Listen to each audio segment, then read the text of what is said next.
ಈ ದಿನ ದೇವರು ತನ್ನ ದೈವಿಕವಾದ ಕಾರ್ಯ ನಮ್ಮ ಮಧ್ಯದಲ್ಲಿ ಮಾಡುವಂತನಾಗಿದೆ. ಆಮೆನ್. Hallelujah, hallelujah. ಈ ತಿಂಗಳಿಗೆ ಕೊಡಲ್ಪಟ್ಟಂತ ಒಂದು ವಾಗ್ದಾನ ಏನಾಗಿದೆ ಅಂದರೆ ಸಮರ್ಪಣೆಯಲ್ಲಿ ಏನಿದೆ, ಜಯವಿದೆ. ಸೊ ಆ ವಾಗ್ದಾನದ ಆಧಾರ ಮೇಲೆ ನಿಂತುಕೊಂಡು ಈ ದಿನ ನಾನು ತಿರುಗಿ ಇನ್ನೊಂದು ದೈವಿಕ ವಾಕ್ಯ ನಿಮ್ಮ ಎದುರಿಗೆ ತರುವಂತನಾಗಿರ್ತೇನೆ. ಸೊ ಈ ದಿನ ನನ್ನ ಪೀಠಿಕೆ ಭಾಗ ಈ ರೀತಿಯಾಗಿರ್ತದೆ, ಗಾಡ್ ಮರ್ಸಿ ಎಂಬುದಾಗಿ, ದೇವರ ದಯೆ ಎಂಬುದಾಗಿ. Hallelujah, hallelujah. ಪಕ್ಕದ ಕೈ ಕೊಟ್ಟು ಹೇಳಿ, ದೇವರ ದಯೆ. ಹೇಳ್ರಿ, ದೇವರ ಪಕ್ಕದಲ್ಲಿ ಕೈ ಕೊಟ್ಟು ಹೇಳಿ, ದೇವರ ದಯೆ ಈ ದಿನ ನಿನ್ನ ಮೇಲೆ ಇಳಿದು ಬರುತ್ತದೆ. Hallelujah, hallelujah. ಯೇಸುವಿನ ನಂಬುತ್ತೀರಿ, ದೇವರ ದಯೆ ನಮ್ಮ ಮೇಲೆ ಆಳ್ವಿಕೆ ಮಾಡ್ತಾರೆ. ಆಮೆನ್. ಹಲ್ಲೆಲೂಯಾ. ಹಾಗಾದ್ರೆ ದೇವರ ವಾಕ್ಯದ ಕಡೆಗೆ ಹೋಗುವಂತರಾಗಿರೋ ಪ್ರಿಯ ದೇವರ ಮಕ್ಕಳೇ, ಲೂಕನು ಬರುವಂತ ಸುವಾರ್ತೆ 7ನೇ ಅಧ್ಯಾಯ ಅದರ 12ನೇ ವಚನ ಓದಿಕೊಳ್ಳೋಣ. 12-13ನೇ ವಚನ ಓದಿಕೊಳ್ಳೋಣ. ಸತ್ಯವೇದ ತಂದಿದ್ದವರು ಲೂಕನು ಬರುವಂತ ಸುವಾರ್ತೆ 7ನೇ ಅಧ್ಯಾಯ ಅದರ 12 ಮತ್ತು 13ನೇ ವಚನ ಓದಿಕೊಳ್ಳೋಣ. 12ನೇ ವಚನ ಓದು.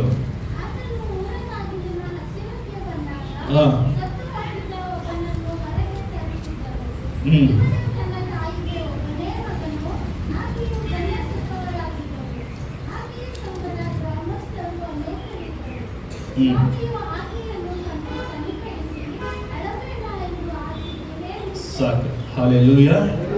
12-13ನೇ ವಚನದಲ್ಲಿ ಈ ರೀತಿಯ ಬರೆಯಲ್ಪಟ್ಟಿದೆ, ಸ್ವಲ್ಪ ಕಾಲದ ಮೇಲೆ ಆತನು ನಾಯಿನ್ ಎಂಬ ಊರಿಗೆ ಹೋದನು. ಆತನ ಜೊತೆಯಲ್ಲಿ ಆತನ ಶಿಷ್ಯರು ಇನ್ನೂ ಅನೇಕ ಜನರು ಹೋಗುತ್ತಿದ್ದರು. ಸ್ವಾಮಿಯು ಆಕೆಯನ್ನು ಕಂಡು ಕನಿಕರಿಸಿ ಅಳಬೇಡ ಎಂದು ಆಕೆಗೆ ಹೇಳಿದನೆಂಬುದಾಗಿ ದೇವರ ವಾಕ್ಯವನ್ನು ಈ ರೀತಿ ಗಮನಿಸುವಂತರಾಗಿದ್ದೇವೆ. ಈ ದೈವಿಕವಾದ ದಯೆ ನಮ್ಮ ಮೇಲೆ ಆಳ್ವಿಕೆ ಮಾಡಬೇಕಂತಂದರೆ ದೇವರು ನಮ್ಮನ್ನು ಯಾವಾಗಲೂ ನೋಡುವಂತ ದೇವರಾಗಿದ್ದಾನೆ. ಸೊ ದೇವರು ನಮ್ಮನ್ನು ಕಾಯುವಂತ ದೇವರಾಗಿದ್ದಾನೆ. ದೇವರು ನಮ್ಮನ್ನು ಕರುಣಿಸುವಂತ ದೇವರಾಗಿದ್ದಾನೆ.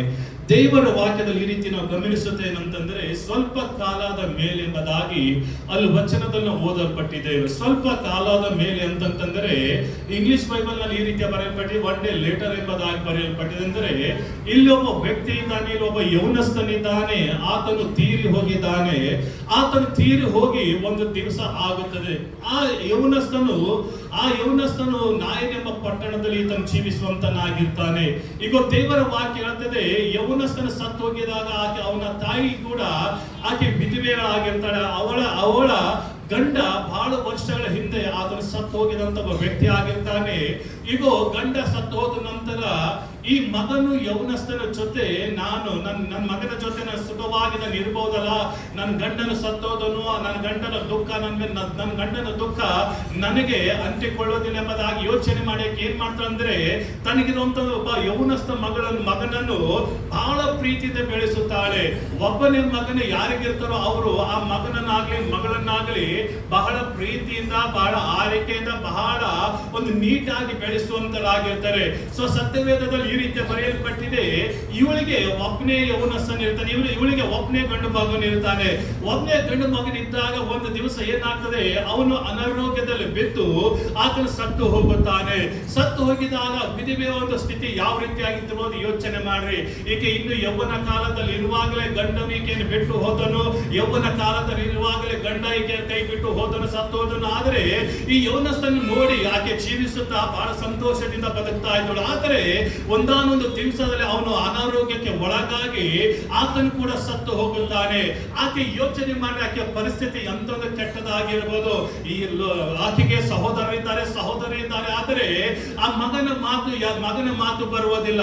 ಈಗ ದೇವರ ವಾಕ್ಯ ಹೇಳುತ್ತದೆ ನಮ್ತಂದ್ರೆ, ಆಕೆ ಅಳುತ್ತಾ ಇದ್ದಾಳೆ, ಆಕೆ ಗೋಳಾಡುತ್ತಾ ಇದ್ದಾಳೆ, ಆಕೆ ಒಂದು ನೋವಿನಲ್ಲಿದ್ದಾಳೆ, ಆಕೆ ಅಳುತ್ತಾ ಇದ್ದು ಆಕೆ ದೇವರಿಗೆ ಪ್ರಾರ್ಥನೆ ಮಾಡ್ತಾ ಇರೋದು, ದೇವರೇ ನನ್ನ ಮಗನನ್ನು ಎಬ್ಬಿಸಪ್ಪ ಎಂಬುದಾಗಿ. ಆಕೆ ದೇವರಲ್ಲಿ ಪ್ರಾರ್ಥನೆ ಇಟ್ಟು ಕಣ್ಣೀರಿಟ್ಟು ದೇವರಿಗೆ ಮೊರೆ ಇಡ್ತಾ ಇದ್ದಿರ್ಬೋದು, ದೇವರೇ ನನ್ನ ಮಗನು ಸತ್ತಂತ ಮಗನು ಎದ್ದೇಳಲಿ ದೇವರೇ ಎಂಬುದಾಗಿ ಮೊರೆ ಇಡ್ತಾ ಇದ್ದಿರ್ಬೋದು. ಆದರೆ ಒಂದು ದಿವಸ ಕಳೆದೋಯ್ತು, ಆದರೆ ಯಾವುದೇ ಪ್ರತಿಕ್ರಿಯೆ ಬರಲಿಲ್ಲ. ಪ್ರತಿಕ್ರಿಯೆ ಬರದೆ ಹೋದಾಗ ದೇವರ ವಾಕ್ಯ ಹೇಳುತ್ತದೆ, ಯೇಸು ಸ್ವಾಮಿ ಸ್ವಲ್ಪ ಕಾಲದ ಮೇಲೆ ಎಂಬುದಾಗಿ ಕನ್ನಡದಲ್ಲಿ ಬರೆಯಲ್ಪಟ್ಟಿದೆ, ಇಂಗ್ಲಿಷ್ ನಲ್ಲಿ ಒನ್ ಡೇ ಲೇಟರ್ ಎಂಬುದಾಗಿ ಬರೆಯಲ್ಪಟ್ಟಿದೆ. ಈಗ ದೇವರ ವಾಕ್ಯ ಹೇಳುತ್ತದೆ, ಯೇಸು ಆ ವ್ಯಕ್ತಿ ಒಂದು ಯೌವನಸ್ಥನು ಸತ್ತು ಹೋಗಿದ ಒಂದು ದಿವಸ ಆದ ನಂತರ ಯೌವನಸ್ಥ ಏನ್ ಮಾಡ್ತಾನೆ ಅಂತಂದ್ರೆ ದೇವರ ಪಟ್ಟಣಕ್ಕೆ ಬರ್ತಾನೆ ಎಂಬುದಾಗಿ ದೇವರ ವಾಕ್ಯ ಹೇಳ್ತದೆ. ಯಾವಾಗ ಬರ್ತಾ ಇದ್ದಾನೆ ಅಂತಂದ್ರೆ ತನ್ನ ಸತ್ತೋಗನಿ ತನ್ನ ಅನಾರೋಗ್ಯದಲ್ಲಿ ಇರುವಾಗಾದರೂ ದೇವರವನಿಗೆ ಪ್ರಾರ್ಥನೆ ಮಾಡಿ ಎಬ್ಬಿಸ್ತಾ ಇರಬಹುದಾದರೆ ಈತನ ಸತ್ತೋಗಿದಾಗ ಎಷ್ಟು ದಿವಸ ಆಯ್ತು? ಒಂದ್ ದಿವಸವಾಗಿ ಮಾರ್ಪಡಿತು. ಒಂದ್ ದಿವಸ ಆದ ನಂತರ ಮಾರ್ಪಡಿದ ನಂತರ ಈಗ ಯೇಸು ಸ್ವಾಮಿ ಏನ್ ಮಾಡ್ತಾ ಇದ್ದಾನೆ ಅಂತಂದ್ರೆ ಊರು ಬಾಗಿಲಿನ ಹೊರಗಡೆ ಅಂದ್ರೆ ಆ ಸತ್ವದಂತ ವ್ಯಕ್ತಿಯನ್ನು ಅವ್ರು ಹೊತ್ತುಕೊಂಡು ಹೋಗುತ್ತಾ ಇದ್ದಾರೆ. ಅವನ ಮನೆಯಿಂದ ಅವನನ್ನು ತೆಗೆದುಕೊಂಡು ಊರು ಬಾಗಿಲ ಹತ್ರ ಅಂದ್ರೆ ಊರಿನ ಹೊರಗಡೆ ಅವನನ್ನು ತೆಗೆದುಕೊಂಡು ಹೋಗುತ್ತಾ ಇದ್ದಾರೆ. ತೆಗೆದುಕೊಂಡು ಹೋಗುತ್ತಿರುವಾಗ ದೇವರ ವಾಕ್ಯ ಹೇಳ್ತದೆ ಯೇಸು ಸ್ವಾಮಿ ಆ ಸ್ಥಳದಲ್ಲಿ ಬಂದು ಎಂಬುದಾಗಿ. ಯೇಸು ಯಾವ ಸ್ಥಳದಲ್ಲಿ ಬರುತ್ತಾನೋ ಅಲ್ಲಿ ಅದ್ಭುತ ಜರುಗುತ್ತದೆ. ದೇವರ ವಾಕ್ಯದಲ್ಲಿ ಈ ರೀತಿಯಾಗಿ ಸ್ವಲ್ಪ ಕಾಲದ ಮೇಲೆ ಅಂತಂದ್ರೆ ಒಂದು ದಿವಸ ಆದ ನಂತರದಿಂದರೆ ಇವತ್ತಿನ ದಿವಸದಲ್ಲಿ ಹಲವಾರು ಜನರು ದೇವರ ಬರವಣಿಗೆಗೋಸ್ಕರ ಕಾಯ್ತಾ ಇದ್ದಾರೆ. ಇವತ್ತಿನ ದಿವಸದಲ್ಲಿ ಹಲವಾರು ಜನರು ನನ್ನ ಜೀವಿತದಲ್ಲಿ ದೇವರು ಏನೋ ದೊಡ್ಡ ಕಾರ್ಯ ಮಾಡಲಿ ಎಂಬುದಾಗಿ ಕಾಯ್ತಾ ಇದ್ದಾರೆ.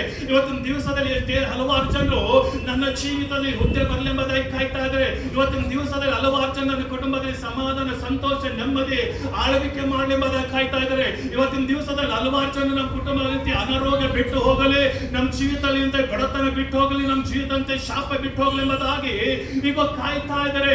ಈಗ ನನ್ನನ್ನು ಕೇಳುವಂತ ಪ್ರಿಯ ದೇವರ ಮಕ್ಕಳೇ, ನೀನು ಕಾಯ್ತಾ ಇರುವುದಾದ್ರೆ ಆ ದೇವರು ನಿನ್ನ ಜೀವಿತದಲ್ಲಿ ಇಳಿದು ಬರ್ತಾನೆ. ನೀನು ಕಾಯ್ತಾ ಇರುವುದಾದ್ರೆ ನಿನ್ನ ಜೀವಿತದಲ್ಲಿ ದೇವರು ಇಳಿದು ಬರ್ತಾನೆ. ನೀನು ಕಾಯ್ತಾ ಇರುವುದಾದ್ರೆ ನಿನ್ನ ಕುಟುಂಬದಲ್ಲಿ ದೇವರು ಇಳಿದು ಬರ್ತಾನೆ. ನೀನು ಕಾಯ್ತಾ ಇರುವುದಾದ್ರೆ ನಿನ್ನ ಕುಟುಂಬದಲ್ಲಿ ದೇವರು ಇಳಿದು ಬರ್ತಾನೆ. ನೀನು ಕಾಯ್ತಾ ಇರುವುದಾದ್ರೆ ನೀನು ಹೊತ್ತಲ್ಲಿ ದೇವರು ಇಳಿದು ಬರ್ತಾನೆ.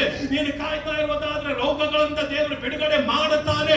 ನೀನು ಯಾವಾಗ ಕಾಯ್ತಾ ಇರ್ತೀಯೋ ಆ ದೇವರು ನಿನ್ನ ನಿರೀಕ್ಷೆ ಅನ್ನೋದು ಬಿದ್ದು ಹೋಗೋದಕ್ಕೆ ಅದನ್ನು ಕೊಡುವುದಿಲ್ಲ. ನೀನು ಯಾವಾಗ ದೇವರಿಗೋಸ್ಕರ ಕಾಯ್ತಾ ಇರ್ತೀಯೋ ಆ ದೇವರು ನಿನ್ನ ನಂಬಿಕೆ ಬಿದ್ದು ಹೋಗೋದಕ್ಕೆ ಅದನ್ನು ಅನುಮತಿ ಕೊಡುವುದಿಲ್ಲ. ಈ ವಿಧಿವೆ ಕಣ್ಣೀರಿಂದ ಪ್ರಾರ್ಥನೆ ಮಾಡ್ತಾ ಇರುವ ದೇವರೇ, ನನ್ನ ಮಗನು ಎದ್ದೇಳಲಪ್ಪ, ನಾನು ನಿನ್ನನ್ನೇ ನಂಬಿದ್ದೇನೆ ಅಲ್ಲ ಎಂಬುದಾಗಿ ಆಕೆ ಹೇಳಿ ಹೋರಾಟ ಪ್ರಾರ್ಥನೆ ಮಾಡ್ತಾ ಇರ್ಬೋದು. ಈಗ ಆಕೆ ಪ್ರಾರ್ಥನೆ ಶಬ್ದವನ್ನು ಕೇಳಿ ಈಗ ಆಕೆ ಕಣ್ಣೀರನ್ನು ನೋಡಿ ಈಗ ಯೇಸು ಸ್ವಾಮಿ ಪ್ರತ್ಯಕ್ಷನಾಗುತ್ತಾ ಇದ್ದಾನೆ. ಈಗ ದೇವರ ವಾಕ್ಯದ ಬರೆಯಲ್ಪಟ್ಟಿದೆ, ಒಂದು ಕಾಲ ಉಂಟು ನಿನ್ನ ನಿರೀಕ್ಷೆ ನಿರರ್ಥಕವಾಗುವುದಿಲ್ಲ. ಈಗ ದೇವರ ವಾಕ್ಯ ಸ್ಪಷ್ಟವಾಗಿ ಹೇಳ್ತದೆ ಏನಂತಂದ್ರೆ ಯಾರು ಆತನಿಗೋಸ್ಕರ ಕಾಯ್ತಾರೋ ಆತನಿಗೋಸ್ಕರ ದೇವರ ಕ್ರಿಯೆಯನ್ನು ಮಾಡುತ್ತಾನೆ. ಈಗ ದೇವರ ವಾಕ್ಯ ಸ್ಪಷ್ಟವಾಗಿ ಹೇಳ್ತದೆ, ಇವನು ಆ ಜನರು 4 ಜನರು ಆತನನ್ನು ಹೊತ್ತುಕೊಂಡು ಊರು ಬಾಗಿಲ ಹೊರಗಡೆ ಹೋಗುತ್ತಿರುವಾಗ ಯೇಸು ಆ ಸ್ಥಳದಲ್ಲಿ ಬರ್ತಾ ಇದ್ದಾನೆ. ಯೇಸು ನಿಮ್ಮ ಜೀವಿತದ ಇಳಿದು ಬರ್ತಾನೆ. ದೇವರ ಆಕೆ ಕಣ್ಣೀರನ್ನು ನೋಡಿದಂತ ದೇವರು ನಿಮ್ಮ ಕಣ್ಣೀರು ಕೂಡ ನೋಡುವಂತನಾಗಿರ್ತಾನೆ. ಸ್ವಲ್ಪ ದಿನವರೆಗೆ ನೀನು ಕಾಯಿ, ಆ ದೇವರು ನಿನ್ನ ಜೀವಿತದಲ್ಲಿ ಕಾರ್ಯ ಮಾಡುತ್ತಾನೆ.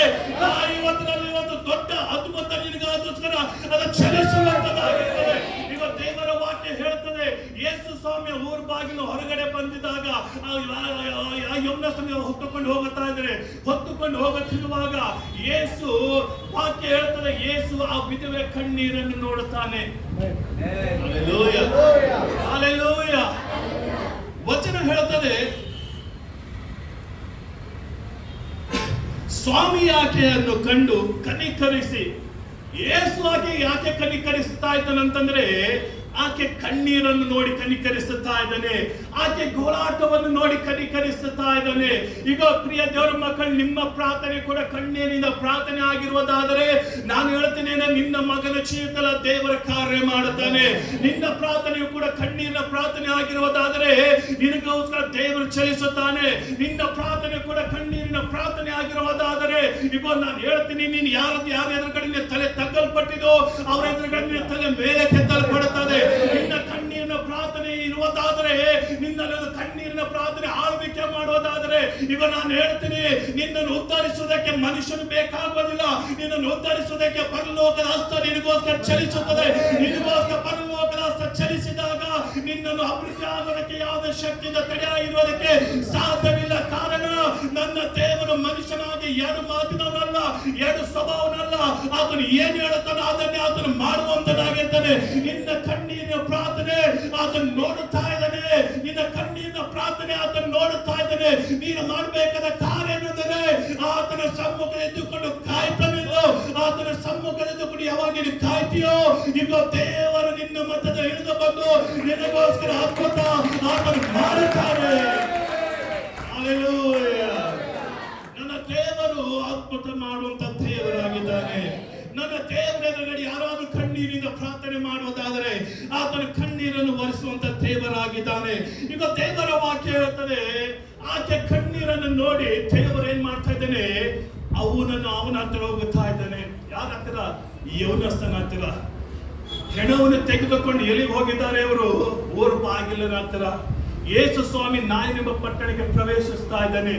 ಯೇಸು ಸ್ವಾಮಿ ನಾಯಿನೆಂಬ ಪಟ್ಟಣಕ್ಕೆ ಪ್ರವೇಶಿಸುತ್ತಿರುವಾಗ ದೇವರ ವಾಕ್ಯ ಹೇಳ್ತದೆ, ಯೇಸು ಸ್ವಾಮಿ ಆ ಸಮಾಧಿಯ ಪೆಟ್ಟೆಯನ್ನು ಮುಟ್ಟಿ, ಆ ಚಟ್ಟವನ್ನು ಮುಟ್ಟಿ ಈ ರೀತಿ ಹೇಳ್ತಾನೆ ಏನಂತಂದ್ರೆ, ಯೌವನಸ್ಥನೇ ಎದ್ದು ನಡೆ ಎಂಬುದಾಗಿ, ಯೌವನಸ್ಥನೇ ಎದ್ದೇಳು ಎಂಬುದಾಗಿ ಆತನಿಗೆ ಹೇಳಿದಾಗ ಯೌವನ ಸತ್ತೋದಂತ ಯೌವನಸ್ಥನ ಏನಾಗ್ತಾ ಇದ್ದಾನೆ, ಆತನ ಜೀವಿಸುವುದಕ್ಕೆ ಪ್ರಾರಂಭವಾಗುತ್ತಾ ಇದ್ದಾನೆ. ಇವತ್ತಿನ ದಿವಸದಲ್ಲಿ ಹಲವಾರು ಜನರು ಯಾವ ರೀತಿ ಇದ್ದಾರೆ ಅಂತಂದ್ರೆ, ಸತ್ತ ಹಾಗೆ ಜೀವಿಸ್ತಾ ಇದ್ದಾರೆ. ಹಲ್ಲೆಲೂಯಾ, ಹಲ್ಲೆಲೂಯಾ, ಯೇಸು ಮಸೀಹಗೆ. ಇವತ್ತಿನ ದಿವಸದಲ್ಲಿ ಹಲವಾರು ಜನರು ಆ ಯೌವನಸ್ಥನು ಯಾವ ರೀತಿ ಸತ್ತು ಹೋಗಿದನು, ಸತ್ತೋದಂತ ದೇಹದಲ್ಲಿ ಯಾವುದೇ ಜೀವ ಇರುವುದಿಲ್ಲ. ಅದೇ ರೀತಿಯಾಗಿ ಇವತ್ತಿನ ದಿವಸದಲ್ಲಿ ಹಲವಾರು ಜನರು ಯಾವ ರೀತಿ ಜೀವಿಸ್ತಾ ಇದ್ದಾರೆ ಅಂತಂದ್ರೆ, ಸತ್ತು ಹೋದ ಪ್ರಕಾರ ಜೀವಿಸ್ತಾ ಇದ್ದಾರೆ. ಇವತ್ತಿನ ದಿವಸದಲ್ಲಿ ಹಲವಾರು ಕ್ರೈಸ್ತರು ಎಂಬುದಾಗಿ ಹೆಸರುಳ್ಳವರಾಗಿದ್ದಾರೆ, ಆದರೆ ಅವರಲ್ಲಿ ಯಾವುದೇ ಕ್ರೈಸ್ತತ್ವದ ಕಾರ್ಯಗಳಿಲ್ಲ. ಇವತ್ತಿನ ದಿವಸದಲ್ಲಿ ಹಲವಾರು ಸಭೆಗಳಿವೆ, ಆದರೆ ಸಭೆಗಳಲ್ಲಿ ದೇವರ ಆಳ್ವಿಕೆ ಮಾಡ್ತಾ ಇಲ್ಲ. ಯಾಕೆ ಆಳ್ವಿಕೆ ಮಾಡ್ತಾ ಇಲ್ಲ ಅಂತಂದ್ರೆ, ದೇವರ ಕ್ರಿಯೆ ಮಾಡ್ತಾ ಇಲ್ಲ. ಇವತ್ತಿನ ದಿವಸದಲ್ಲಿ ಹಲವಾರು ವಿಶ್ವಾಸಿಗಳು ನಾವಿದ್ದೇವೆ, ಹಲವಾರು ಸೇವಕರುಗಳಿದ್ದಾರೆ, ಆದರೆ ಕೇವಲ ನಾಮಕವಾದ ಸೇವೆಗಳನ್ನು ಮಾಡ್ತಾ ಇದ್ದಾರೆ. ನಾಮಕವಾದ ಕ್ರೈಸ್ತರೆಂಬ ಹೆಸರುಳ್ಳವರಾಗಿ ಜೀವಿಸುತ್ತಾ ಇದ್ದಾರೆ. ಈಗ ಪ್ರಿಯ ದೇವರ ಮಕ್ಕಳೇ, ಯಾವಾಗ ನಮ್ಮ ಜೀವಿತ ಸತ್ತೋದಾಗಿ ಜೀವಿಸುತ್ತೇವೋ ಅವಾಗ ದೇವರ ಕ್ರಿಯೆ ಯಾವುದೇ ನಡೆಯುವುದಕ್ಕೆ ಸಾಧ್ಯವಿಲ್ಲ. ಹಲ್ಲೆಲೂಯಾ. ಸತ್ತೋದಂತ ವ್ಯಕ್ತಿಯಲ್ಲಿ ಯಾವುದೋ ದೇವರ ಕ್ರಿಯೆ ನಡೆಯೋದಕ್ಕೆ ಸಾಧ್ಯನಾ? ಹಲ್ಲೆಲೂಯಾ. ಯಾವುದೇ ಕ್ರಿಯೆ ನಡೆಯುವುದಿಲ್ಲ. ಯಾಕೆ ನಡೆಯುವುದಿಲ್ಲ ಅಂತಂದ್ರೆ, ಸತ್ತಂತ ದೇಹದಲ್ಲಿ ಯಾವುದೇ ಜೀವ ಇರುವುದಿಲ್ಲ, ಸತ್ತೋದಂತ ಜೀವಿತದಲ್ಲಿ ಯಾವುದೇ ಜೀವ ಇರುವುದಿಲ್ಲ. ಯಾಕೆ ಅಂತಂದ್ರೆ, ಆತನಲ್ಲಿ ಶ್ವಾಸ ಇರುವುದಿಲ್ಲ. ಶ್ವಾಸ ಇಲ್ಲದೆ ಹೋದಾಗ ಒಬ್ಬ ವ್ಯಕ್ತಿ ಏನಾಗಿ ಮಾರ್ಪಡ್ತಾನೆ ಅಂತಂದ್ರೆ, ಸತ್ತಂತ ವ್ಯಕ್ತಿಯಾಗಿ ಮಾರ್ಪಡ್ತಾನೆ.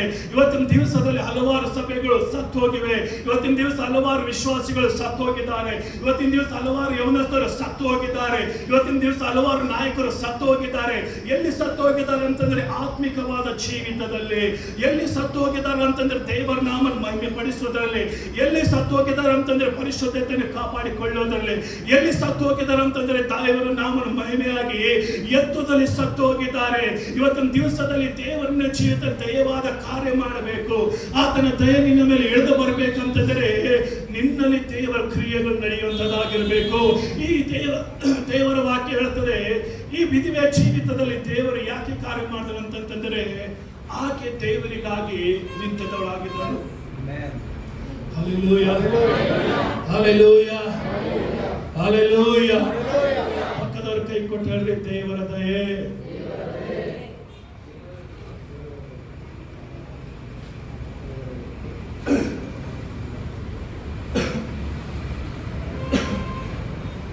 ದೇವರ ವಾಕ್ಯ ಸ್ಪಷ್ಟವಾಗಿ ಹೇಳುತ್ತದೆ, ದೇವರು ಈಕೆ ಜೀವಿತದಲ್ಲಿ ಕಾರ್ಯ ಮಾಡೋದಕ್ಕೆ ಕಾರಣವೇನಂತಂದ್ರೆ,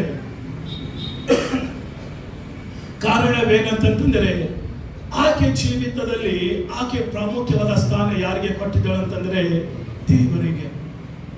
ಯಾವುದೇ ವ್ಯಕ್ತಿ ದೇವರಿಗೆ ಪ್ರಾಮುಖ್ಯವಾದ ಸ್ಥಾನ ಕೊಡಲಿ, ಅವನ ಜೀವಿತದಲ್ಲಿ ದೇವರು ಮಹಿಮೆಯಾಗಿ ಮಾರ್ಪಡಿಸುತ್ತಾನೆ. ಈಗ ದೇವರ ವಾಕ್ಯ ಹೇಳ್ತಾರೆ, ಸತ್ತೋದಂತ ಯೌವನಸ್ಥನನ್ನು ದೇವರು ಸತ್ತಂತ ಯೌವನಸ್ಥನ ದೇವರು ಅವನನ್ನು ಹೊರಗೆ ತೆಗೆದು ಅವನ ತಾಯಿಗೆ ಸಮರ್ಪಿಸುತ್ತಾನೆ ಎಂಬುದಾಗಿ ದೇವರ ವಾಕ್ಯ ಹೇಳ್ತದೆ. ಈಗ ನಿನ್ನ ಪ್ರಾರ್ಥನೆ ಕಣ್ಣೀರಿನಿಂದ ಇರುವುದಾದರೆ, ನಿನ್ನ ಪ್ರಾರ್ಥನೆ ಆ ದೇವರಿಗೆ ಮಹಿಮೆ ಪಡಿಸುವಂತ ಪ್ರಾರ್ಥನೆ ಆಗಿರುವುದಾದರೆ, ಈಗ ನಾನು ಹೇಳ್ತೀನಿ ಏನಂತಂದ್ರೆ, ಆ ದೇವರ ದಯೆಯುಳ್ಳ ಹಸ್ತ ನಿನಗಾಗಿ ಚಲಿಸುತ್ತದೆ. ಆ ದೇವರ ದಯೆಯುಳ್ಳ ಹಸ್ತ ನಿನಗಾಗಿ ನಿಲ್ಲುವಂತದ್ದಾಗಿರ್ತದೆ. ನೀನು ಮಾಡಬೇಕಾದ ಕಾರ್ಯ ಏನಂತಂದ್ರೆ, ಆತನಿಗೋಸ್ಕರ ಜೀವಿಸೋದಕ್ಕೆ ಮುಂದೆ ಬರಬೇಕು. ಅವಾಗ ದೇವರ ದಯೆ ನಿನ್ನ ಮೇಲೆ ಇಳಿದು ಬರ್ತದೆ. ಹಲ್ಲೆಲೂಯಾ. ಇನ್ನೊಂದು ವಚನ ಓದಿಕೊಳ್ಳೋಣ. ಮತ್ತಾಯ ಬರುವಂತ ಸುವಾರ್ತೆ 15ನೇ ಅಧ್ಯಾಯ 32-36 ವಚನ.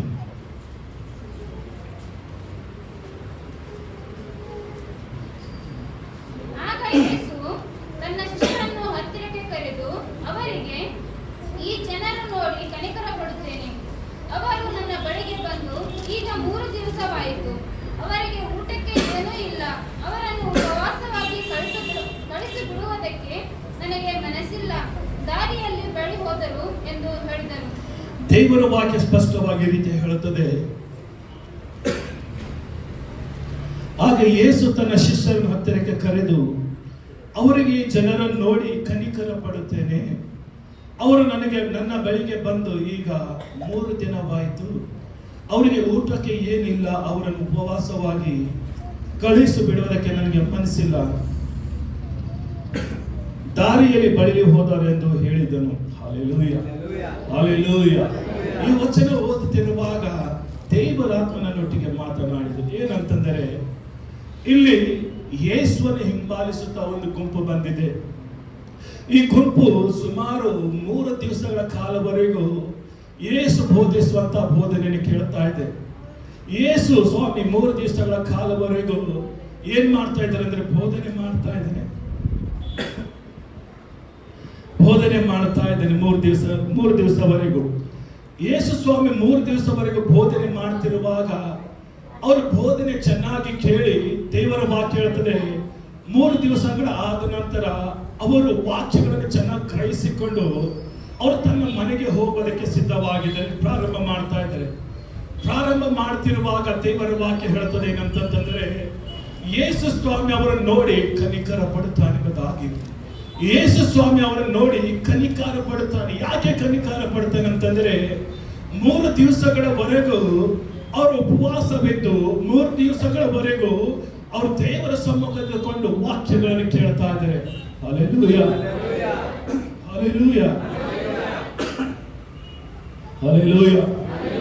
3 ದಿವಸಗಳನ್ನು ಇಟ್ಟುಕೊಂಡು ಇವರು ದೇವರ ವಾಕ್ಯ ಕೇಳಿ ಬಳಲಿ ಹೋಗುತ್ತಾರೆ. ಅಂದ್ರೆ ಮನೆಗೆ ಹೋಗುತ್ತಿರುವಾಗ ಅವರ ದೇಹದಲ್ಲಿ ಬಲಹೀನತೆ ದೇವರು ನೋಡುತ್ತಾನೆ. ಬಲಹೀನತೆಯನ್ನು ದೇವರು ನೋಡಿ ಯೇಸು ಸ್ವಾಮಿ ಈ ರೀತಿ ಹೇಳ್ತಾನೆ ಅನ್ನೋದು ಆತನ ಶಿಷ್ಯರಿಗೆ, ಇವರನ್ನು ನೋಡಿ ನಾನು ಕನಿಕರ ಪಡುತ್ತೇನೆ. ಇವರು ರಸ್ತೆ ಮಧ್ಯದಲ್ಲಿ ದಾರಿಯ ಮಧ್ಯದಲ್ಲಿ ಬಳಲಿ ಹೋಗಿದ್ದಾರೋ ಎಂಬುದಾಗಿ ಹೇಳಿ ಯೇಸು ಸ್ವಾಮಿ ಏನ್ ಮಾಡ್ತಾರೆ ಅಂತಂದ್ರೆ, ಅವರಿಗೋಸ್ಕರ ಊಟ ಸಿದ್ಧ ಮಾಡಿರಿ ಎಂಬುದಾಗಿ ಹೇಳ್ತಾರೆ. Hallelujah, hallelujah. ಅವರಿಗೋಸ್ಕರ ಊಟ ಸಿದ್ಧ ಮಾಡಿರಿ ಎಂಬುದಾಗಿ ಹೇಳಿದಾಗ ಶಿಷ್ಯರಿಗೆ ಒಂದು ಪ್ರಶ್ನೆ ಏನಂತಂದ್ರೆ, ಇಷ್ಟು ಜನರಿಗೆ ಎಲ್ಲಿಂದ ಊಟ ನಾವು ಕೊಡಬೇಕೆಂಬುದಾಗಿ.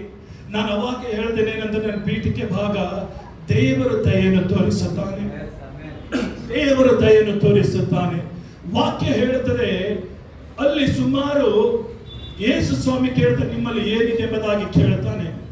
ಅಲ್ಲಿ ಜನರು ಹೇಳ್ತಾರೆ, ಶಿಷ್ಯರು ಹೇಳ್ತಾರೆ ಏನಂದ್ರೆ, ನಮ್ಮ ಹತ್ರ 7 ರೊಟ್ಟಿಗಳಿವೆ, ಕೆಲವು ಮೀನುಗಳಿವೆ ಎಂಬುದಾಗಿ ಹೇಳ್ತಾನೆ. ಹೇಳಿದಾಗ ಯೇಸು ಸ್ವಾಮಿ ಅವ್ರಿಗೆ ಏನ್ ಮಾಡ್ತಾನೆ ಅಂತಂದ್ರೆ, ಎಲ್ಲರಿಗೆ ಪಂಕ್ತಿಯಾಗಿ ಕೂಡಿಸ್ರಿ ಎಂಬುದಾಗಿ ಹೇಳ್ತಾನೆ. ಪಂಕ್ತಿಯಾಗಿ ಕೂಡಿಸ್ರಿ ಎಂಬುದಾಗಿ ಹೇಳಿದಾಗ ದೇವರ ವಾಕ್ಯ ಈ ರೀತಿಯಾಗಿ ಹೇಳ್ತದೆ, ಯೇಸು ಸ್ವಾಮಿ ಜನರು ಪಂಕ್ತಿಯಾಗಿ ಕೂತಿದಾಗ ಯೇಸು ಸ್ವಾಮಿ 7 ರೊಟ್ಟಿಗಳು ಕೆಲವು ಮೀನುಗಳು ತೆಗೆದುಕೊಂಡು ಎಲ್ಲರಿಗೆ ಅದ್ಭುತವಾಗಿ ಮಾಡಿಕೊಡುವಂತನಾಗಿರ್ತಾನೆ. ಈಗ ದೇವರ ವಾಕ್ಯ ಸ್ಪಷ್ಟವಾಗಿ ಹೇಳ್ತದೆ, ಯೇಸು ಸ್ವಾಮಿ 7 ರೊಟ್ಟಿಗಳನ್ನು ಕೆಲವು ಮೀನುಗಳನ್ನು ಅದನ್ನು ಮಲ್ಟಿಪಲ್ ಆಗಿ ಮಾಡಿದನು. ಅಂದರೆ 7 ರೊಟ್ಟಿಗಳನ್ನು ಕೆಲವು ಮೀನುಗಳನ್ನು ಅದನ್ನು ಬಹಳವಾಗಿ ಯೇಸು ಸ್ವಾಮಿ ಮಾಡಿದನೆಂಬುದಾಗಿ ದೇವರ ವಾಕ್ಯ ಹೇಳುತ್ತದೆ.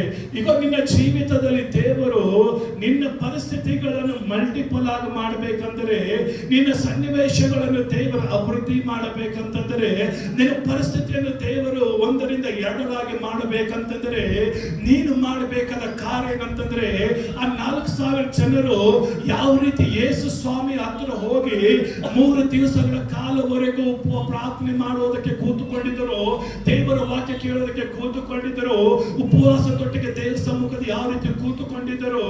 ಈಗ ನೀನು ಕೂಡ ಪ್ರಾರ್ಥನೆ ಮಾಡುವಂತ ಮನಸ್ಸಿನಿಂದ ದೇವರ ಸಮ್ಮುಖದಲ್ಲಿ ಕೂತುಕೊಳ್ಳುವುದಾದರೆ ನಿನ್ನ ಜೀವಿತದಲ್ಲಿ ದೇವರು ಅಭಿವೃದ್ಧಿಯ ಕಾರ್ಯಗಳನ್ನು ಮಾಡುತ್ತಾನೆ. ಈಗ ದೇವರ ವಾಕ್ಯ ಹೇಳುತ್ತದೆ, ಯೇಸು ಸ್ವಾಮಿ ಅವರು ನೋಡಿ ಕನಿಕರ ಪಡ್ತಾ ಇದ್ದಾರೆ. ಯಾಕೆ ಕನಿಕರ ಪಡ್ತಾ ಇದ್ದಾರೆ ಅಂದ್ರೆ ಆತನ ಸಮ್ಮುಖದಲ್ಲಿ 3 ದಿವಸಗಳ ಕಾಲ ಅವರು ಕೂತುಕೊಂಡಿದ್ದರು. ಈಗ ಇಲ್ಲಿ ನನ್ನನ್ನು ಕೇಳುವಂತ ಪ್ರಿಯ ದೇವರ ಮಕ್ಕಳೇ, ಇಲ್ಲಿ ಯಾರಾದ್ರೂ ನೀವು ಕೂಡ ದೇವರ ಸಮ್ಮುಖ ಕೂತುಕೊಂಡು ಅದನ್ನು ಇರಲು ಪ್ರಾರ್ಥನೆ ಮಾಡುವವರಾಗಿರುವುದಾದರೂ, ಅದನ್ನು ಉಪವಾಸ ಪ್ರಾರ್ಥನೆ ಮಾಡುವುದಾದರೆ, ಅದನ್ನು ಆತನ ಇದ್ದುಕೊಂಡು ಅನ್ಯ ಭಾಷೆ ಸ್ತುತಿ ಸ್ತೋತ್ರ ಆರಾಧನೆ ಮಾಡುವವರು ಯಾರಾದರೂ ಇರುವುದಾದರೆ, ಈಗ ನಾನು ಹೇಳ್ತೇನೆ, ನಿಮಗೆ ಅಸಾಧ್ಯವಾದ ಕಾರ್ಯ ಒಂದೇ ಇರುವುದಿಲ್ಲ. ಕಾರಣ ಪ್ರಾರ್ಥನೆ ಮಾಡುವವನು ಎಂದಿಗೂ ಬಿದ್ದು ಹೋಗುವುದಿಲ್ಲ, ಪ್ರಾರ್ಥನೆ ಮಾಡುವನು ಎಂದಿಗೂ ಸೋತು ಹೋಗುವುದಿಲ್ಲ, ಪ್ರಾರ್ಥನೆ ಮಾಡುವ ತಲೆ ಎಂದಿಗೂ ಕೆಳಗೆ ಬಿದ್ದು ಹೋಗುವುದಿಲ್ಲ. ಈಗ ಪ್ರಾರ್ಥನೆ ಮಾಡುವ ಕೊಂಬುಗಳು ದೇವರು ಉನ್ನತಿಗೆ ಎತ್ತುತ್ತಾರೆ. ಪ್ರಾರ್ಥನೆ ಮಾಡುವ ಕೊಂಬುಗಳು ದೇವರು ಮೇಲಕ್ಕೆ ಎತ್ತಿದಾಗ ಈಗ ಪಟ್ಟಣ ನೋಡುವಾಗ ದೇವರ ಕ್ರಿಯೆಯನ್ನು ಮಾಡುತ್ತಾನೆ. ಈಗ ದೇವರ ವಾಕ್ಯ ಹೇಳ್ತದೆ, ಬೆಟ್ಟದ ಮೇಲೆ ಕಟ್ಟಿದಂತ ಮನೆ ಯಾರಿಗೂ ಕೂಡ ಮರೆಯಾಗುವುದಿಲ್ಲ. ಈಗ ನೀನು ಪ್ರಾರ್ಥನೆ ಮಾಡುವಂತ ಒಬ್ಬ ಸ್ತ್ರೀ ಆಗಿರುವುದಾದ್ರೆ, ಪ್ರಾರ್ಥನೆ ಮಾಡುವಂತ ಪುರುಷನಾಗಿರುವುದಾದರೆ, ನೀನು ಎಲ್ಲರಿಗೆ ಕಾಣುವಾಗ ಆ ದೇವರು ನಿನ್ನ ಉನ್ನತಿಗೆ ಎತ್ತುತ್ತಾನೆ. ಇದುವರೆಗೆ ನೀನು ಸಾಲತೆಯನ್ನು ಕೊಡ್ತಾ ಇರ್ಬೋದು, ಇದುವರೆಗೆ ನಿನ್ನ ಜನರಿಗೆ ಕೈ ಚಾಚುತ್ತಾ ಇರ್ಬೋದು, ಆದರೆ ನಾನು ಹೇಳ್ತೇನೆ, ನೀನು ಪ್ರಾರ್ಥನೆ ಮಾಡುವಂತ ಮನಸ್ಸಿನಿಂದ ನೀನು ಜೀವಿಸುವುದಾದರೆ ನೀನು ಸಾಲ ತೆಗೆದುಕೊಳ್ಳುವುದಿಲ್ಲ. ಸಾಲ ಕೊಡುವವನಾದ್ರೆ ನೀನು ಮಾರ್ಪಡುತ್ತೀಯ. ನಿನ್ನನ್ನು ಶತ್ರು ಒಂದು ದಾರಿಯಿಂದ ಕೆಳಗೆ ಹಾಕಬಹುದು, ಆದರೆ ಅವನು 7 ದಾರಿಯಿಂದ ಓಡಿ ಹೋಗುತ್ತಾನೆ. Hallelujah, hallelujah. ವಚನ ಹೇಳುತ್ತದೆ, ದೇವರಾಜನನ್ನು ನೋಡಿ ಕನಿಕರ ಪಟ್ಟಿದ್ದನು. ದೇವರಾಜನನ್ನು ನೋಡಿ ಕನಿಕರ ಪಟ್ಟಿದ್ದಾಗ ದೇವರು ಅವರಿಗೋಸ್ಕರ ಕಾರ್ಯ ಮಾಡಿದನು. ಈಗ ದೇವರ ವಾಕ್ಯ ಹೇಳ್ತದೆ, ಇಸ್ರಾಯೇಲನ್ನು ಕಾಯುವಾತ ನಿದ್ರಿಸುವುದಿಲ್ಲ, ತೂಕಡಿಸುವುದಿಲ್ಲ. ಅಂದರೆ ಆತ ನಿನ್ನ ನೋಡುವಂತ ದೇವರಾಗಿದ್ದಾನೆ.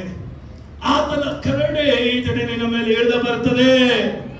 ನಂಬಿದ್ರೆ ಆಮೇಲೆ ಹೇಳಬೇಕು. ಆತನ ದಯೆ ಈ ದಿನ ನಿನ್ನ ಮೇಲೆ ಇಳಿದು ಬರ್ತದೆ. ನಿಂತೋದೆಲ್ಲ ಕೆಲಸಗಳಾದ ಪುನರ್ ನಡೆಯುತ್ತದೆ. ನಿಂತೋದಂತೆಲ್ಲ ಕೆಲಸಗಳಾದ ತಿರುಗಿ ಓಡುವಾಗ ದೇವರು ಮಾಡುತ್ತಾನೆ. ನಿಂತೋದಂತೆಲ್ಲ ಹುದ್ದೆಗಳು ತಿರುಗಿ ದೇವರು ಕೊಡುವ ಹಾಗೆ ಆತನು ಮಾಡುತ್ತಾನೆ. Hallelujah, hallelujah. ವಚನ ಹೇಳುತ್ತದೆ, ಆ 7 ರೊಟ್ಟಿಗಳನ್ನು ಆ ಮೀನುಗಳನ್ನು ತೆಗೆದುಕೊಂಡು ದೇವರಿಗೆ ಸ್ತೋತ್ರ ಮಾಡಿ ದೇವರ ಅನೇಕರಿಗೆ ಊಟ ಮಾಡುವಾಗೆ ಕೊಟ್ಟನು ಎಂಬುದಾಗಿ ಹೇಳುತ್ತದೆ. ಈ ದಿನ ಹಲವಾರು ಜನ ಪ್ರಾರ್ಥನೆ ಮಾಡ್ರಿ ಎಂಬುದಾಗಿ ಹೇಳಿದಾಗ ಅವರಲ್ಲಿ ಪ್ರಾರ್ಥನೆ ಮಾಡದೇ ಇರುವಂತಹ ಸ್ವಭಾವಗಳು ಆಳ್ವಿಕೆ ಮಾಡ್ತದೆ.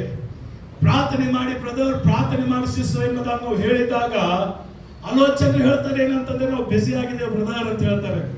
ಆಲೋಚನೆ ಹೇಳ್ತಾರೆ, ಇಲ್ಲ ನಾವು ಬಹಳ ವ್ಯಸ್ತವಾಗಿದ್ದೇವೆ, ನಮಗೆ ಕೆಲಸ ಇದೆ, ನಾವು ಕೆಲಸಕ್ಕೆ ಹೋಗಿದರೆ ನಮ್ಮ ಹೊಟ್ಟೆ ತುಂಬುತ್ತದೆ ಎಂಬುದಾಗಿ ಹಲವಾರು ಜನರು ಹೇಳ್ತಾರೆ. ಆದರೆ ಈಗ ನಾನು ಕೆಲವು ಸತ್ಯವೇದ ಕೆಲವು ಜನ ಹಿಡ್ಕೊಂಡು ನಾನು ಮಾತನಾಡಕ್ಕೆ ಇಷ್ಟಪಡುತ್ತೇನೆ.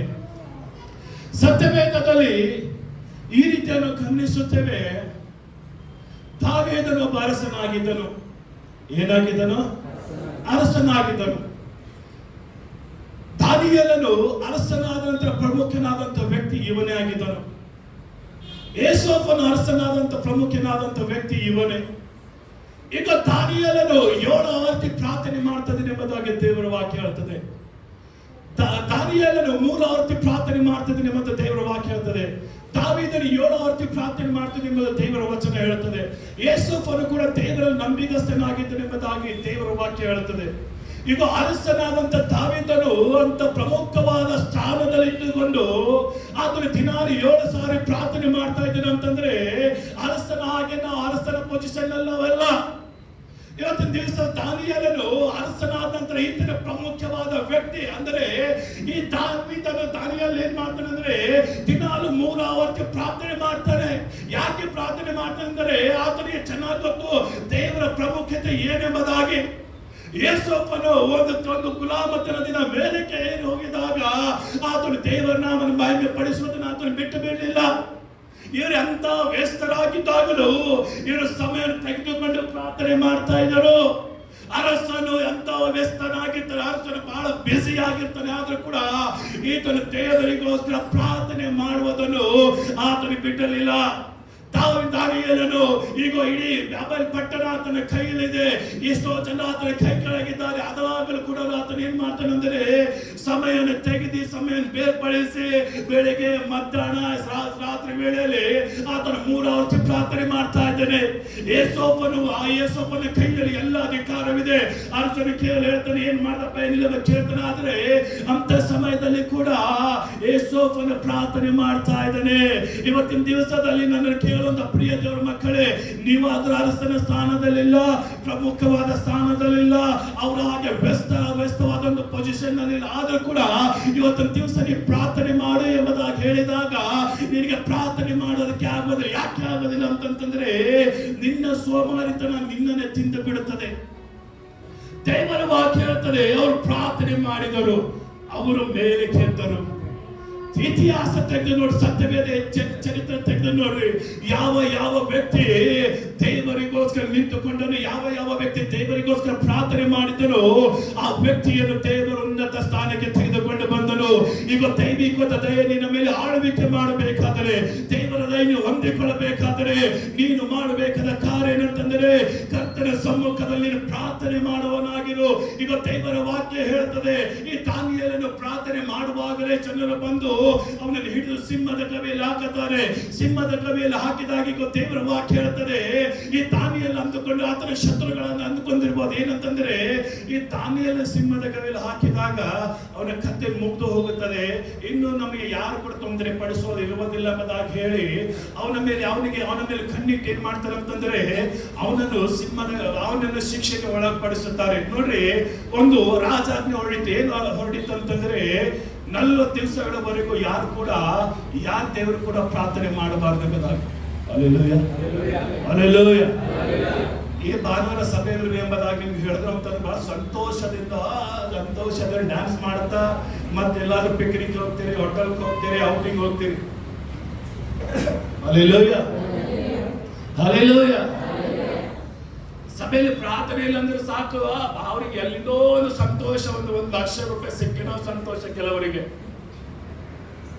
ತಾನೇ 40 ದಿವಸಗಳವರೆಗೂ ಪ್ರಾರ್ಥನೆ ಮಾಡಬಾರ್ದು ಎಂಬುದ ಆಜ್ಞೆ ಹೊಡಿಸಿದಾಗ ಈಗ ದಾನಿಯೇಲ ಏನ್ ಮಾಡ್ತಾನೆ ಅಂತಂದ್ರೆ ಕದ್ದಿ ಮುಚ್ಚಿ ಆತನ ಪ್ರಾರ್ಥನೆ ಮಾಡ್ತಾ ಇದ್ದಾನೆ. ಅವ್ರ ಮೇಲೆ ಕಣ್ಣಿಟ್ಟಿದಂತ ವ್ಯಕ್ತಿಗಳು ಒಂದು ದಿವಸ ಪ್ರಾರ್ಥನೆ ಮಾಡ್ತಿರುವಾಗ ಇವನನ್ನು ಹಿಡಿಯುತ್ತಾರೆ. ಹಿಡಿದು ಅಪ್ಪ ನಮ್ಮ ದಾರಿ ಇರುವಂತ ಮುಳ್ಳು ಹೋಯ್ತಲ್ಲಪ್ಪ ಎಂಬುದಾಗಿ ಯೋಚನೆ ಮಾಡಿ ಅವ್ರು ಸಂತೋಷ ಪಟ್ಟು ಅರಸನಿಗೆ ಹೇಳ್ತಾರೆ, ಅವರು ಪ್ರಾರ್ಥನೆ ಮಾಡ್ತಾ ಇದ್ದಾರೆ, ನೀನು ಆಜ್ಞೆ ಮೀರಿದಾನೆ ಅರಸನ ಎಂಬುದಾಗಿ ಹೇಳಿದಾಗ ಅರಸನು ಆಜ್ಞೆ ಹೊಡಿಸುತ್ತಾನೆ. ಆತನ ಒಪ್ಪದೆ ಮನಸ್ಸಿನಿಂದ ಆತನ ಏನ್ ಮಾಡ್ತಾನೆ ಅಂತಂದ್ರೆ ದಾನಿಯೇಲ ಬೇಗ ಸಿಂಹದ ಗವಿಯಲ್ಲಿ ಹಾಕ್ರಿ ಎಂಬುದಾಗಿ ಹೇಳ್ತಾನೆ. Hallelujah, hallelujah, hallelujah. ಸಿಂಹದ ಗವಿಯಲ್ಲಿ ಹಾಕ್ರಿ ಎಂಬುದಾಗಿ ಹೇಳಿದಾಗ ಈಗ ಅವನನ್ನು ಸಿಂಹದ ಗವಿಯಲ್ಲಿ ತೆಗೆದುಕೊಂಡು ಬರ್ತಾ ಇದ್ದಾರೆ. ಚೆನ್ನಾಗಿ ಕೇಳಬೇಕು, ಸಿಂಹದ ಗವಿಯಲ್ಲಿ ತೆಗೆದುಕೊಂಡು ಬರ್ತಿರುವಾಗ ಸಿಂಹಗಳು ಅದು ಎಷ್ಟೋ ತಿಂಗಳಿಂದ ಹಸುವಿಂದ ಇದ್ದಾವೆ. ಆ ಸಿಂಹಗಳು ಯಾವ ಅಂತಂದ್ರೆ ಸರ್ಕಸ್ ನಡೆಯುವಂತ ಸಿಂಹಗಳಲ್ಲ, ಅವು ಯುದ್ಧದಲ್ಲಿ ಕರೆದುಕೊಂಡು ಹೋಗುವಂತ ಸಿಂಹಗಳು, ಅಂದ್ರೆ ಕ್ರೂರವಾದ ಸಿಂಹಗಳು ಆ ಗವಿಯಲ್ಲಿ ಹಾಕಲ್ಪಟ್ಟಿದೆ. ಆ ಗವಿಯಲ್ಲಿ ಇದ್ದಾಗ ಈಗ ದಾನಿಯೇಲನನ್ನು ಏನ್ ಮಾಡ್ತಾರೆ ಅಂತಂದ್ರೆ ಇವನನ್ನು ಹಾಕಿದ್ರೆ ಚೆನ್ನಾಗೈತಿ, ಸತ್ತೋದ್ರೆ ಚೆನ್ನಾಗ್ತದೆ ಎಂಬುದಾಗಿ ಅದರ ಶತ್ರುಗಳು ಅಂದುಕೊಳ್ತಾರೆ. ಅಂದುಕೊಂಡು ಈಗ ಅವನನ್ನು ಸಿಂಹದ ಗವಿಯಲ್ಲಿ ಹಾಕಿದಾಗ ಈಗ ದೇವರ ವಾಕ್ಯ ಸ್ಪಷ್ಟವಾಗಿ ಹೇಳ್ತದೆ. ದೇವರ ವಾಕ್ಯ ಹೇಳ್ತದೆ, ಆದರೆ ಸಿಂಹದ ಗವಿಯಲ್ಲಿ ಅನೇಕ ಸಿಂಹಗಳಿದ್ದು, ಆದರೆ ಆ ಸಿಂಹಗಳು ಅವನನ್ನು ಮುಟ್ಟಲಿಲ್ಲ ಎಂಬುದಾಗಿ ದೇವರ ವಾಕ್ಯ ಹೇಳ್ತದೆ.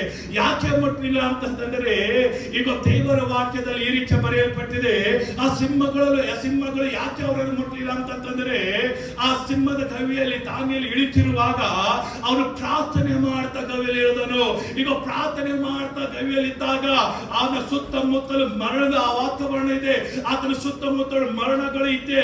ಆ ಮರಣ ಇದ್ದಾಗ ಕೂಡ ಆತನು ದೇವರಲ್ಲಿ ನಂಬಿಗಸ್ತನಾಗಿದ್ದು, ದೇವರೇ ನಾನು ಪ್ರಾರ್ಥಿಸ್ತಾ ಇದ್ದೀನಪ್ಪ, ನಿನ್ನ ದಯೆ ನನ್ನ ಮೇಲೆ ಇಳಿದು ಬರಲಿ ದೇವರೇ ಎಂಬುದಾಗಿ ಹೇಳಿದಾಗ ಈಗ ಯೆಹೂದ ಕುಲದ ಸಿಂಹ ಆ ಸಿಂಹದ ಗವಿಯಲ್ಲಿ ಇಳಿದು ಬಂತು. ಈಗ ಯೆಹೂದ ಕುಲದ ಸಿಂಹ ಆ ಸಿಂಹದ ಗವಿಯಲ್ಲಿ ಇಳಿದು ಬಂದಿದ್ದಾಗ ಆ ಸಿಂಹಗಳು ಆ ದಾನಿಯೇಲನಿಗೆ ಏನ್ ಮಾಡೋದಕ್ಕೆ ಸಾಧ್ಯವಿಲ್ಲ.